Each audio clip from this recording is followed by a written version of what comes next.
জাহান্নামের শাস্তি ভোগ করে তারা আর্তনাদ করে বলবে, হে আমাদের রব, আমাদেরকে বের করে দিন। আমরা পূর্বে যে আমল করতাম তার পরিবর্তে আমরা ভালো আমল করব। আমরা আগে যেই খারাপ আমলগুলো করেছি, আমরা আল্লাহ এখন খারাপ আমল আর করব না, আমরা আজকে থেকে ভালো আমল করব, আমাদেরকে তুমি বাহির করে দাও।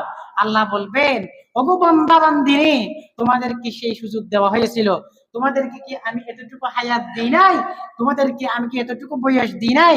তোমাদেরকে আমি বয়স দিয়েছিলাম, হায়াত দিয়েছিলাম, সেই সময় দিয়েছিলাম, কিন্তু তোমরা বুঝো নাই।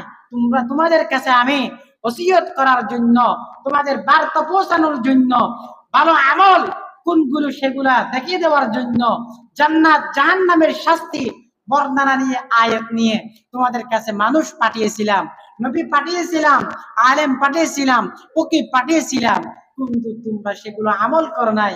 তোমরা তাদেরকে এড়িয়ে চলেছো, তোমরা খারাপ আমল করেছো।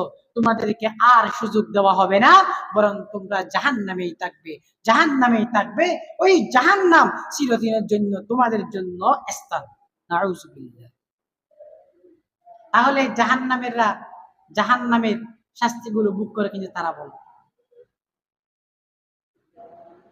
তারা জাহান্নামের মধ্যে যারা থাকবে তাদের সামনে জান্নাতীদের, জান্নাতের মধ্যে যারা থাকে তাদের একটা ছবি, তাদের একটা ভিডিও, তাদের একটা ভিডিও পর্দা জাহান্নামীদের সামনে দেখানো হবে।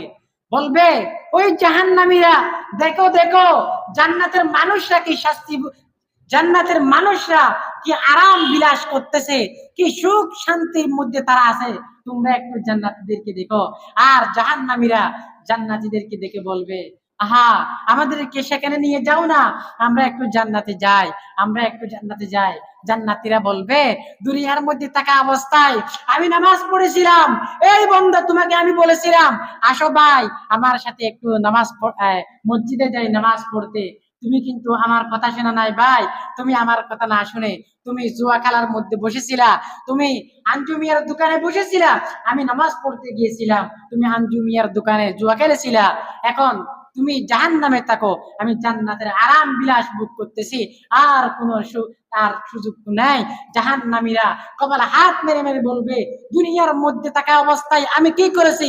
আজকে যদি আমি অমুক ভাইয়ের সাথে যদি মসজিদে যেতাম, ওই নামাজের উসিলায় আল্লাহ পাক রব্বুল আলামিন আমাকে জান্নাত দিত।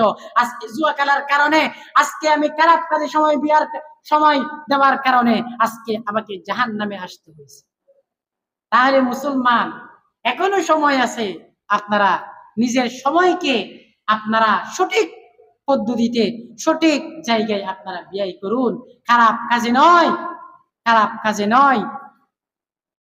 এই জন্য এই নামাজ গত জুমায় আলোচনা করা হয়েছিল, এই নামাজ আপনাকে জান্নাতে নিয়ে যাওয়ার একটা মাধ্যম। যারা নামাজ নিয়মিত আদায় করবে, আল্লাহ পাক রব্বুল আলামিন তাদেরকে